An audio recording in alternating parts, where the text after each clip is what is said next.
الوجع لا يناقش.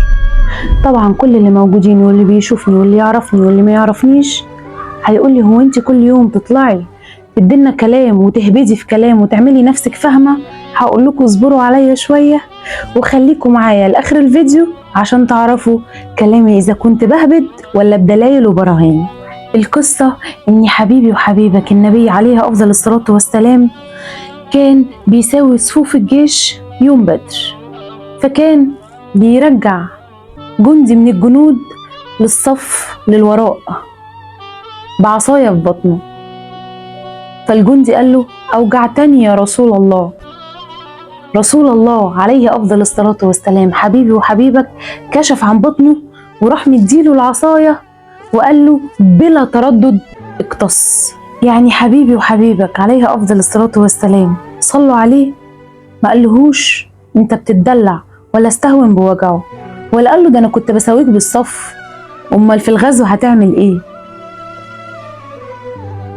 هو ده اللي انا عايزه اوصله لكم، ان هو ما استهونش بوجع الجندي مهما كان قليل بالنسبه للي قدامه.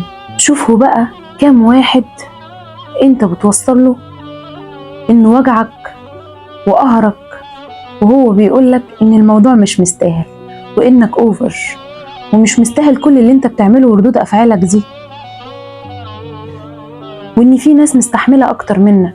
على فكره بقى انت متدلع، ما ينفعش تقارن شعور حد بشعورك ولا تساوي احساسك باحساس اللي قدامك، لان بكل بساطه درجه احساسك بالمواقف بتختلف عن البني ادم اللي قدامك.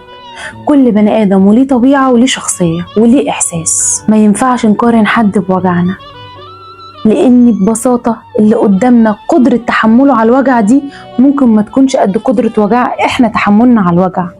يعني اللي انا استحملته غيري بكل بساطه ما يقدرش يستحمل 1% منه، واللي غيري مر بيه انا مستحيل ادخل فيه.